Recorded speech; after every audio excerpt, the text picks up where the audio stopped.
أعوذ بالله من الشيطان الرجيم بسم الله الرحمن الرحيم اللهم صل على محمد وعلى آل محمد وسلم. J'avais décidé de ne plus chercher à répondre aux critiques acerbes des chrétiens contre la religion islamique.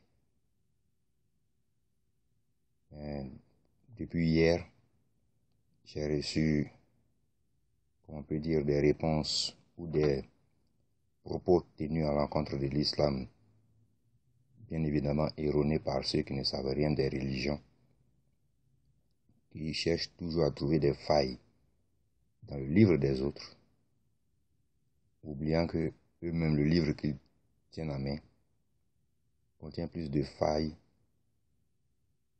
que le livre coranique qu'ils critiquent tant. Tout a commencé sur le commentaire de Ahmed Didat, qui a fait un débat. Et c'est dans ce commentaire que j'ai lu des propos vraiment d'ignorants. Parce que quand quelqu'un étudie, s'il n'est pas hypocrite, il doit reconnaître que ce qui est là est vrai. Parce que ce qui est vrai pour l'homme en tant que spiritualité, c'est toujours la logique spirituelle.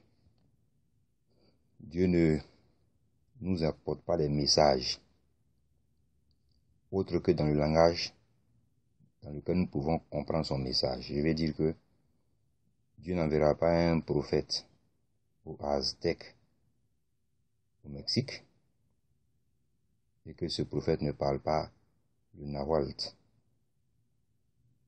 Donc, s'il doit susciter un prophète chez les Aztèques, bien évidemment, ce sera quelqu'un de leur milieu culturel qui parle le nahuatl qui va devenir prophète. Dès lors qu'on parle de ce principe que Dieu envoie des messagers aux communautés humaines, que dans la langue dans laquelle eux-mêmes s'expriment pour comprendre le message divin, en ce moment, la raison spirituelle le recommande donc de reconnaître que ceci est impossible. On ne peut pas venir de Allah, de Dieu, de Jéhovah, c'est selon. Je vais d'abord raconter une histoire qui va vite nous situer dans la compréhension de la mentalité de ces personnes qui aiment parler de religion. Il y a eu un jour un accident de voiture avec mort d'homme. La police vient recueillir les informations et constate qu'il n'y a que 2 témoins pour l'accident qui s'est produit, pour la scène de l'accident qui s'est produit. Donc, on va les écouter. Le premier dit, la voiture roulait, il n'y avait pas de conducteur. Comme si, par exemple, la voiture était parquée dans une descente et que peut-être le conducteur a oublié de tirer le frein à main. Et le frein a lâché et la voiture a continué son chemin selon la descente de la pente et a provoqué l'accident. Donc, personne n'était au volant de la voiture qui a fait l'accident. Bien. Le second, lui, il dit, sans avoir écouté le premier, parce qu'on les prend séparément. Le second, lui, il dit, il y avait un chauffeur, un conducteur au volant de la voiture. On va devant le juge et il répète la même phrase. Le premier dit, il n'y avait aucun conducteur au volant de la voiture. Quant au second, lui dit, il y avait un conducteur au volant de la voiture. Et le juge dit, les deux ont raison, sûrement qu'ils n'ont pas, comme ils n'ont pas été ensemble pour dire ce qui s'est passé, ils ont sûrement écrit les scènes par rapport à ce qui lui a fait ressortir comme problème de l'accident. Donc le juge constate que les deux ne mentent pas, mais disent plutôt la vérité, parce que la voiture roulait sans chauffeur Et après, peut-être le chauffeur est monté dans la voiture pendant que ça roulait, personne ne sait. Mais le juge est convaincu que les deux versions sont vraies. De vous à moi, ce juge qui dit ça, on va le traiter de fou ou non? Bien sûr qu'on va dire qu'il est fou. Deux témoins qui attestent avoir été témoins d'une scène dont le récit est totalement contradictoire. Et toi, tu dis, en tant que juge, que c'est possible. C'est que tu n'es pas normal. On doit revoir ton cas. Ce que tu dis est illogique comme réponse. Par conséquent, la vérité aurait voulu pour que les deux, justement, concordent que le chauffeur ait couru pour attraper la voiture dans la descente et y est monté. Mais que le premier n'a pas vu cette scène. Par conséquent, il ne s'arrête que sur la scène qu'il a eu à voir, qui est la voiture a commencé à descendre toute seule. Donc le second ne peut pas dire que la voiture ne roulait sans chauffeur, puisqu'il avait un chauffeur à la dernière partie de la scène. Ce troisième témoin, qui n'est pas le témoin officiel, donc il n'existe pas, ne peut pas proposer ça comme explication. Donc le juge qui décide que les deux ont raison, de vous à moi, on est bien convaincu que ce juge n'est pas normal. Cette histoire est un peu une histoire qui me rappelle les évangiles quand je les lis. Il faut être magicien, vraiment un très grand magicien, pour pouvoir nous faire voir ou faire comprendre des écrits qu'ils disent avoir adaptés à notre langage, mais que nous n'arrivons jamais à comprendre, malgré qu'ils adaptent à notre langage. On prend la Bible en français, chaque année on la révise pour mettre les mots du vocabulaire que nous maîtrisons, mais malgré tout, les chrétiens annoncent qu'on ne comprend pas toujours. Ça fait 2000 ans. On n'arrive pas à comprendre ce qu'ils veulent faire comprendre aux gens. C'est quand même étonnant.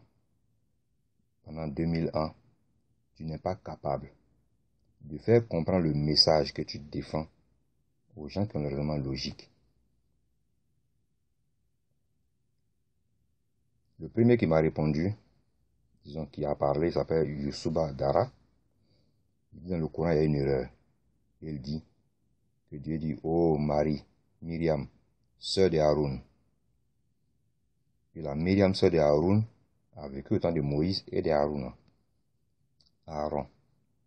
Je lui ai dit, le problème avec vous les chrétiens, comme vous êtes convaincus que le livre même contient trop de fausseté, vous ne le lisez même plus. De peur de perdre votre foi. Parce qu'un homme normal ne peut pas lire la Bible, arriver à la fin et annoncer que Jésus est Dieu. C'est impossible. C'est pour ça qu'ils ne lisent pas la Bible. De peur que quand ils vont la lire, la logique spirituelle divine va activer leur conscience pour leur faire comprendre, mais ce que tu lis, ce n'est pas à expliquer par un théologien. C'est noir sur blanc. Et c'est dans un langage que toi-même tu comprends. Donc quand tu parles à l'école avec tes professeurs, tu comprends le langage qu'ils utilisent académique. Donc la Bible que tu lis en ton français, tu es aussi censé en comprendre le sens. Mais malheureusement, je n'ai jamais trouvé sur cette terre un seul chrétien qui répond aux questions des gens. Marie est la sœur d'Aaron. Bien. Je lui ai répondu, tout comme Jésus est le fils de David, qui est le fils d'Abraham, c'est la même chose. Et il oublie. Dans la même Bible, dans le même évangile, Élisabeth est dite être une des filles d'Aaron. Lis d'abord ta Bible avant de discourir sur les autres. Dans la Bible, il y a nettement deux Jésus. Le premier Israélite attaché à l'ordre de Moïse. Le second, spectre du premier qui est un esprit, traversant les matières. Donc n'est pas ressuscité car la résurrection concerne le corps aussi bien que l'âme. Après la résurrection n'est pas un spectre, mais un être bien en chair et en os. Il demande à Jésus lui-même sur la résurrection du corps. Un chrétien, ça ne lit jamais sa Bible. Ce n'est pas leur faute. Laquelle doivent-ils lire? La Bible à 73 livres des catholiques ou la Bible à 66 livres des protestants. Le seul livre émanant de Dieu que les humains révisent ou corrigent, ils corrigent quoi? D'après eux, les erreurs de Dieu. Il me répond que je n'ai pas compris. Tu n'as pas compris. La Bible est l'unique parole de Dieu révélée à l'humanité pour l'enseigner, corriger, convaincre, instruire. Jésus est le Messie. Le Coran le confirme. Alors le Messie est l'envoyé de Dieu qui établira la paix et la justice de Dieu à sa deuxième venue. Si ce n'est pas le cas, pourquoi Dajjal, Al-Mashi ou Antéchrist va porter ce nom pour tromper les Juifs, premièrement, et torturer les autres? Pourquoi Dajjal ne va pas porter le nom de Mohammed? La mort et résurrection de Jésus a été prophétisée par le roi et prophète David en Psaume 22 et autres. Sa mort par le prophète Ésaïe en Ésaïe 53. Sache que le Coran nie tout ceci, alors Jésus a été crucifié et ressuscité de la mort pour nous justifier auprès de Dieu. La vraie Bible contient 66 livres. Les hommes sont libres de ce qu'ils vont faire de la Bible. Elle est unique et ne change point. Ils peuvent ajouter d'autres livres ou modifier des parties, mais la Bible ne change pas et personne ne peut l'exterminer sur la terre. Elle sera ouverte le jour du jugement et sa parole qui va juger toute personne même. Mohammed, le Coran n'édifie pas. La Bible, c'est la lumière. Je ne lui ai pas répondu. Et il continue donc, il m'envoie notre message, il me dit, j'ai oublié, le Coran a été regroupé après Mohammed plus de 100 ans. Il y a beaucoup d'écrits que Mohammed n'a pas dit. La plupart de son texte est écrit par Waraka et Saïd, son fils adoptif, dont la femme Zainab a été épousée par Mohammed, disant que Allah l'a autorisé. Quel Dieu qui va autoriser le mariage avec ta belle-fille? Quelle révélation!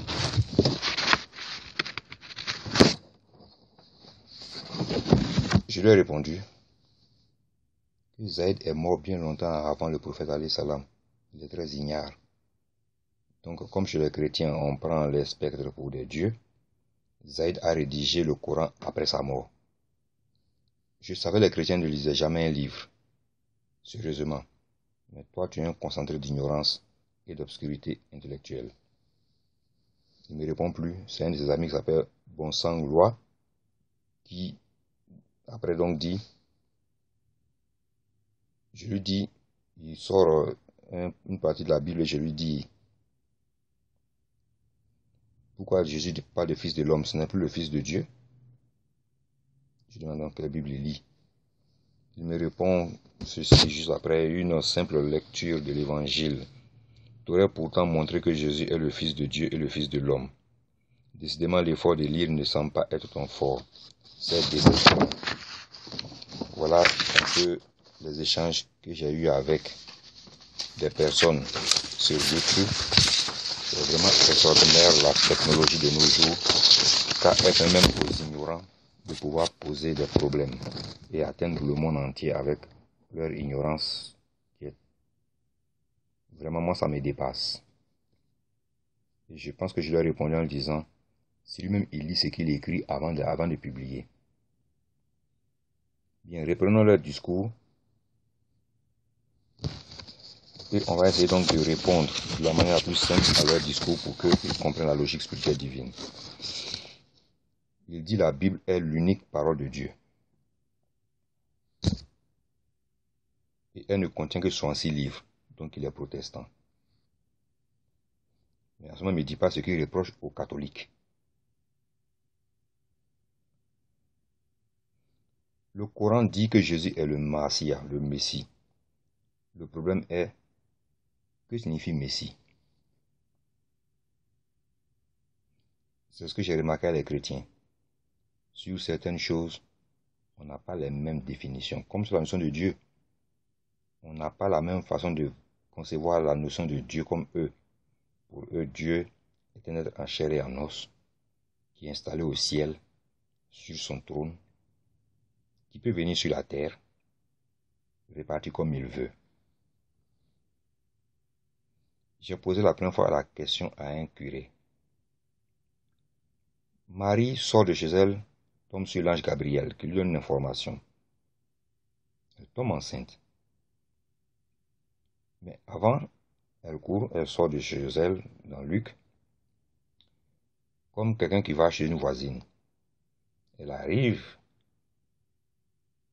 chez Élisabeth, l'épouse de Zacharie, le sacrificateur du temple. Et ce que Luc nous dit, que l'enfant dans le sein, dans le ventre d'Élisabeth, a tressailli parce qu'il a reçu l'Esprit Saint.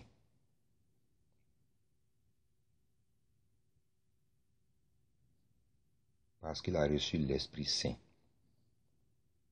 Bien. Jésus aussi a reçu l'Esprit Saint pour sa procréation. Il y a une question qui m'a semblé toujours louche. Longtemps après, c'est Jean le Baptiste qui doit baptiser Jésus, qui reçoit l'Esprit Saint sous forme d'une colombe. Ma question au curé était ceci. Jésus a-t-il reçu 2 Esprits Saints? Il me dit non, que c'est un seul Esprit Saint. Je dis, mais donc si je comprends ta théorie, à quel moment a-t-il perdu son Esprit Saint pour que Jean le baptise pour que l'Esprit Saint revienne en lui?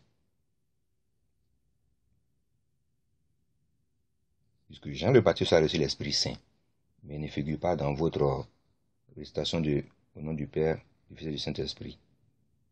Vous avez exclu Jean le Baptiste, qui a aussi reçu l'Esprit, et qui était un prophète. On va voir son cas plus tard. Le Messie, pour les informer, est celui que Dieu choisit pour le mettre sur le trône d'Israël. Le premier était David. En ce moment, il est roi et prophète. Avant David, il y avait Saul, qu'il a même cherché à tuer. Après, c'est rétracté.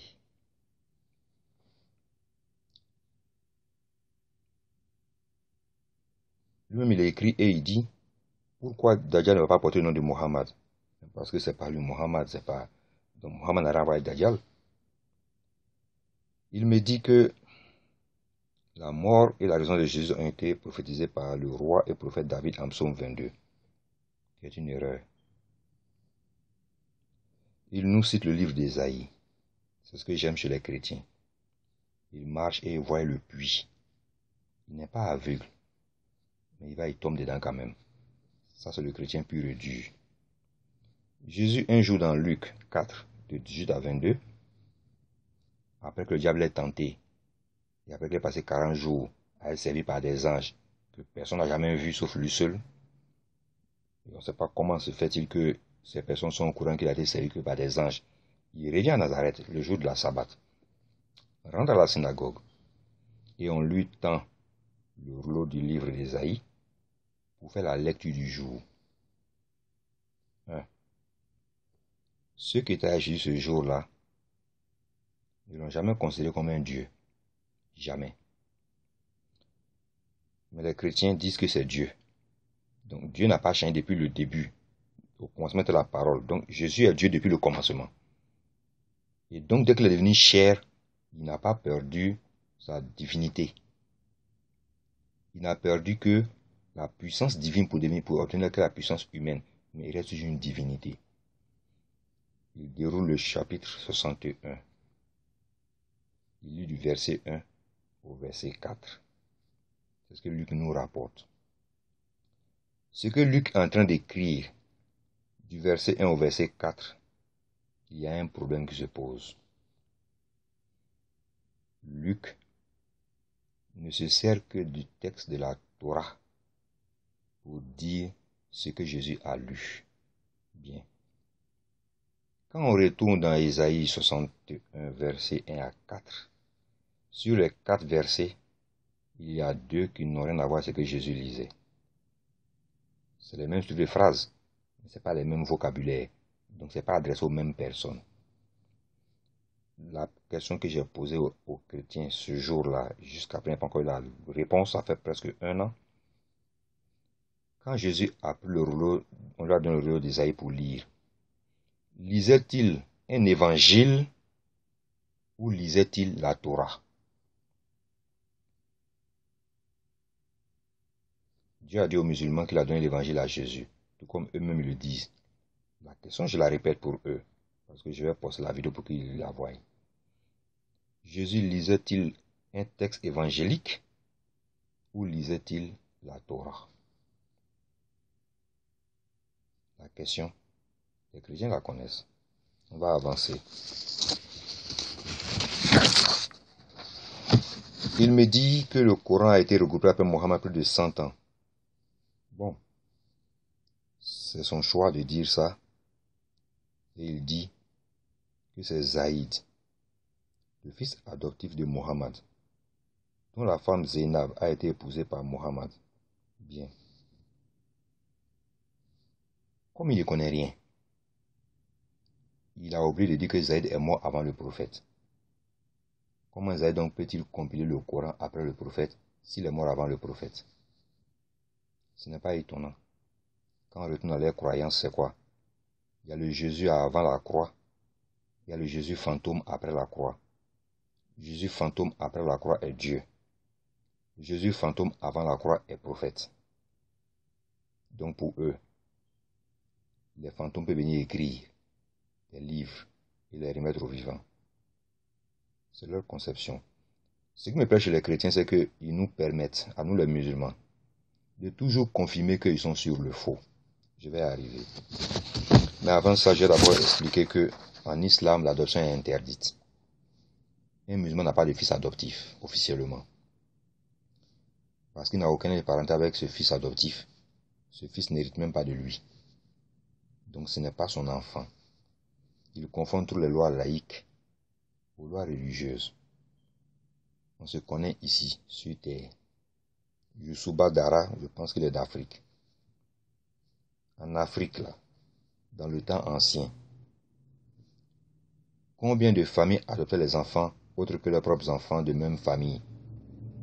Et parfois, quand ils prennent un enfant pour le mettre chez eux, c'était parce qu'ils avaient besoin d'un esclave pour faire leur tâche, pas parce qu'ils veulent aider l'enfant.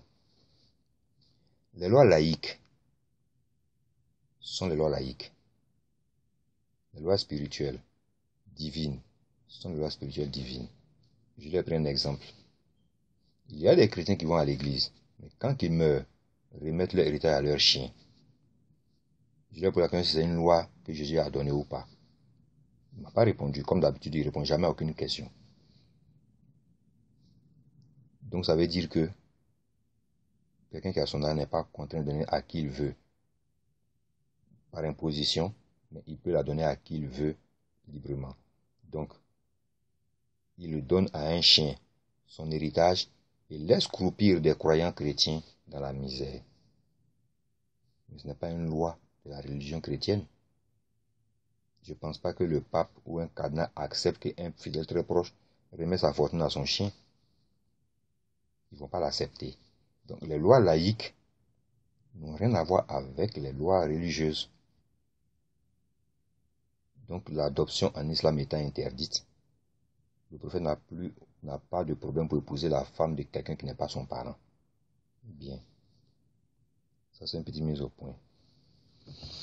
Ce que je prends, ce que j'aime prendre comme exemple, ou pas que j'aime prendre comme exemple, mais ce qui me permet souvent de leur poser les questions directes auxquelles ils n'ont jamais pu répondre, ceci. Je pose la question à un chrétien, de Paul et lui, qui est le plus grand savant? C'est-à-dire, qui sait entre Paul et lui, qui est le plus grand? Qui est le plus sûr? C'est-à-dire que si Paul revient aujourd'hui sur la terre, dit c'est moi Paul de Tarse, qui a écrit toutes ces lettres qui peuplent la Bible, que vous suivez aujourd'hui comme commandement que moi j'ai rédigé. C'est moi Paul. Voilà, me voilà. Et toi tu t'arrêtes.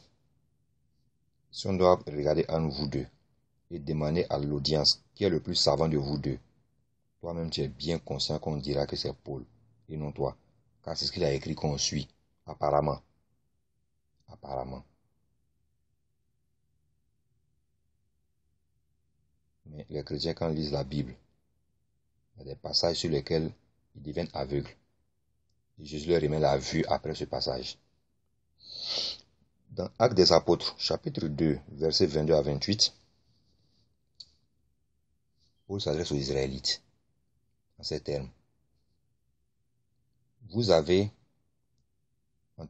que Jésus de Nazareth était parmi nous, prophète que Dieu a envoyé à Israël par rapport à la première fête à Abraham, que vous avez livré aux impies pour qu'ils le crucifient, et que Dieu a ressuscité 3 jours après. Paul de Tarse, celui qui a rédigé la plus grande partie des lois que vous suivez comme chrétiens, vous dit, Jésus de Nazareth, cet homme que Dieu a envoyé à nous, que nous n'avons pas reconnu, qu'on a vendu aux impies, on a livré aux impies pour qu'il soit crucifié et qu'il soit ressuscité par Dieu 3 jours après, comme dans les Écritures. C'est pas ça qui est important. Paul dit que Jésus est un prophète envoyé à Israël. Il n'ajoute pas, mais devenu Dieu après la résurrection. Il n'ajoute pas ça. Les chrétiens disent non. Paul n'est pas normal. Et c'est possible. Parce qu'en allant à Damas, il a été ébloui par une lumière à midi. Ce n'est pas le djinn qu'il a possédé pour qu'il nous dise que Jésus n'est pas Dieu, mais plutôt un prophète que Dieu a envoyé. Voilà ce que les chrétiens disent de Paul eux-mêmes. Parce que Paul dit que c'est un homme. Ils disent non, Paul ne connaît rien. C'est un Dieu. Il s'est trompé. Sûrement que la lumière qu'il a smashée sur son parcours à Damas l'a tellement ébloui qu'il ne sait plus ce qu'il dit. L'ange Gabriel arrive dans Matthieu.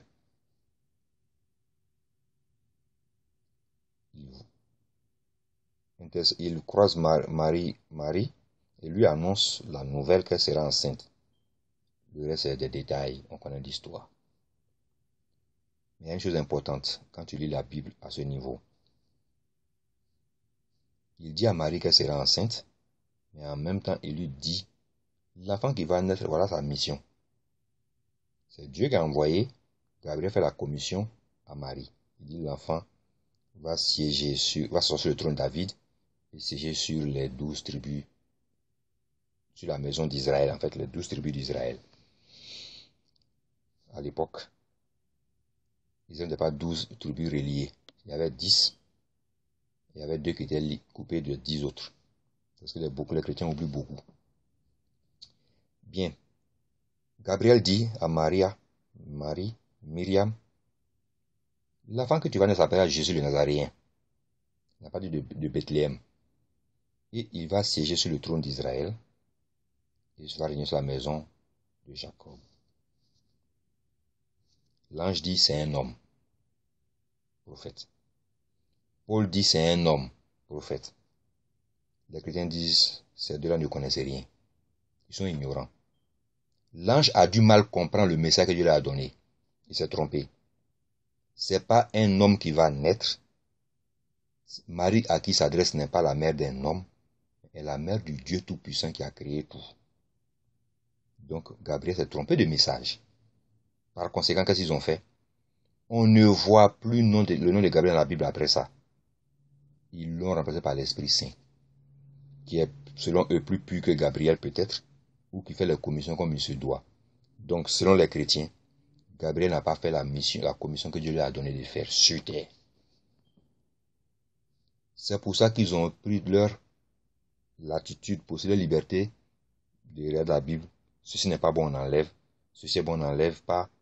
Ça dit finalement, c'est le lecteur qui révise le texte de l'auteur, pas l'auteur lui-même. J'ai pris l'histoire de l'accident qui s'est passé avec 2 témoins qui disent des choses contradictoires pour la même scène. En fait, c'est l'histoire des évangiles. Les chrétiens nous disent que les évangiles qu'ils ont sont des inspirations divines. Si Dieu est unique, la Bible est unique, comme lui-même le dit dans son texte.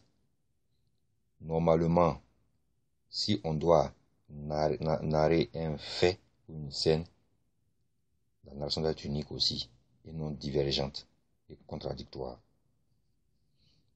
Toutes les scènes citées dans les 4 évangiles, il n'y a aucune qui ressemble à l'autre.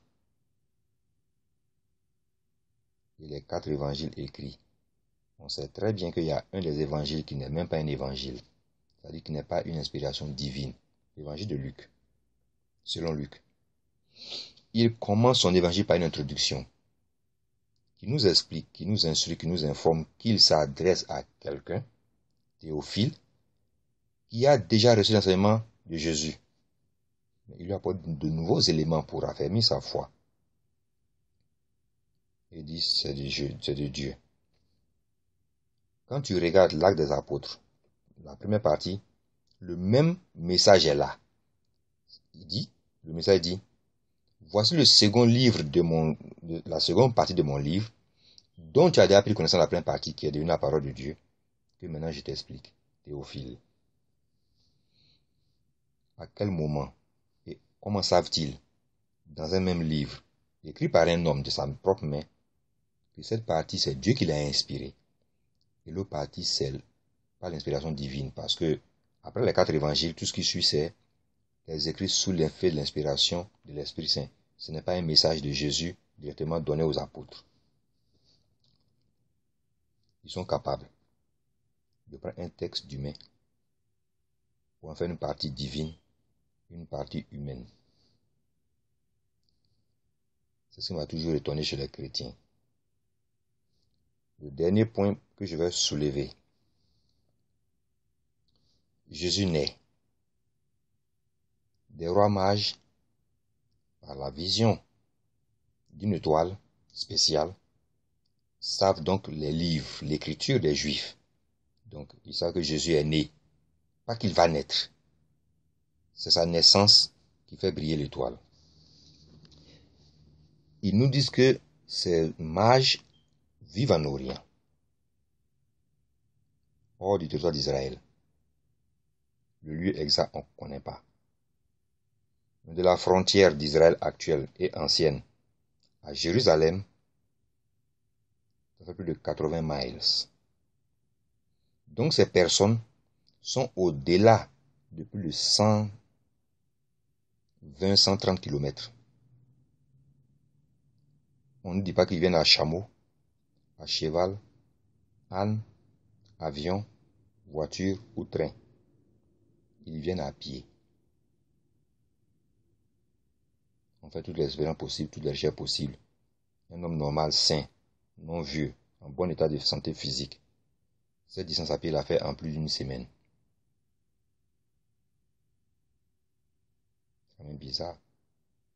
Mais eux, ils viennent trouver l'enfant Jésus, à peine né. La question est celle-ci. Comment ont-ils été transportés de leur territoire à Jérusalem?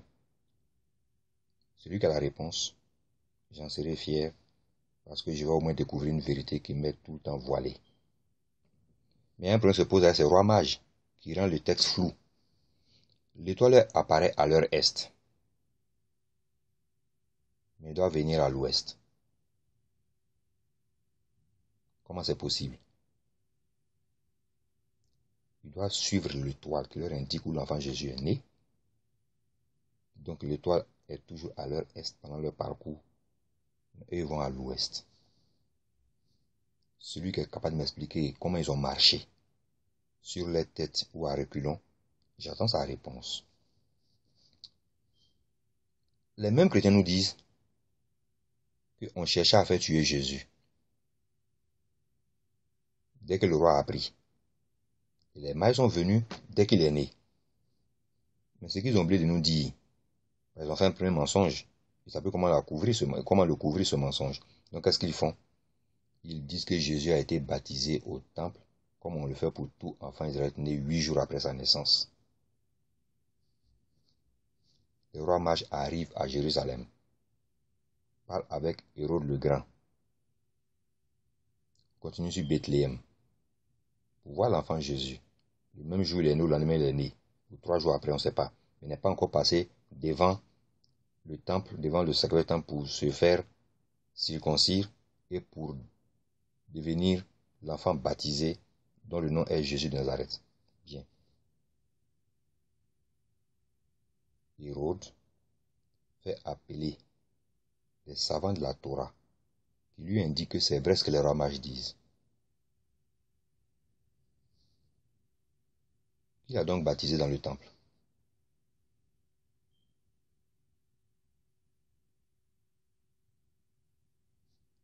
qui a donc baptisé Jésus 8 jours après sa naissance dans le temple.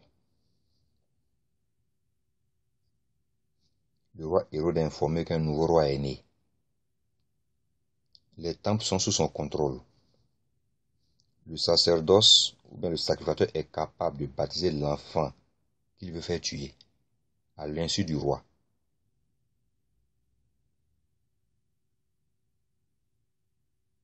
Cette question, j'espère que mes amis qui parlent beaucoup pourront me la donner pour une fois dans leur vie.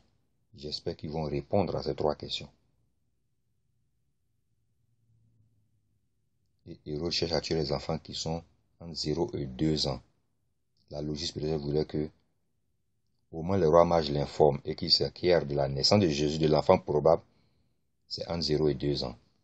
Ça veut même dire que peut-être le roi mage n'a pas trouvé Jésus bébé. C'est-à-dire que le roi Hérode, s'il prend des enfants nés de 0 à 2 ans, il est sûr qu'il va attraper Jésus dedans. Il y a un problème qui se pose. Il n'est plus logique avec cette phrase, avec cette scène.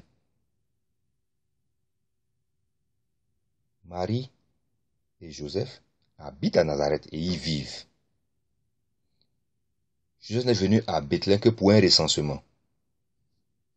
Mais le roi Hérode, après toutes les informations, sait que l'enfant a au moins 2 ans. A au plus 2 ans, pas plus. Donc, comme il ne sait plus trop l'âge de l'enfant, s'il prend tous les enfants de 0 à 2 ans, il est sûr d'avoir l'enfant dans le groupe. Si je comprends bien les chrétiens. Donc, Joseph et Marie sont restés à Bethléem 2 ans.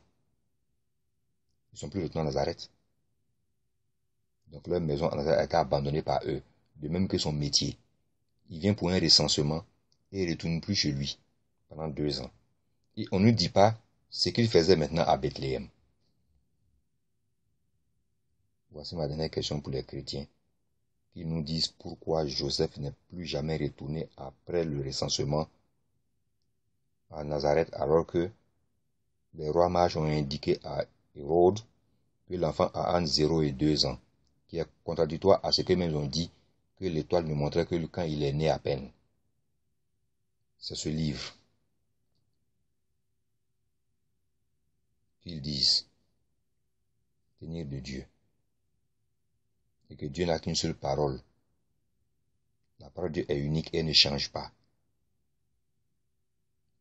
Donc on revient dans Genèse avec le déluge. Dieu dit, je ne mérite pas d'avoir fait l'homme, je vais les détruire. Mais après il se rétracte, il dit non, mais sa vie ne va pas dépasser 120 ans. Ça dit plus personne, à part de maintenant que moi Dieu je décrète, aucun être humain ne va dépasser 120 ans. Tu vas mourir au plus tard, c'est 120 ans, tu dois mourir. Noé dit à Dieu d'arrêter de plaisanter. Parce que lui, il va faire plus de 120 ans. Et il a fait 350 ans après le décret divin. Dieu ne lui a rien fait. Je ne sais pas s'il faut suivre ce Dieu des chrétiens qui ne tient pas ses promesses ou rester là où je suis.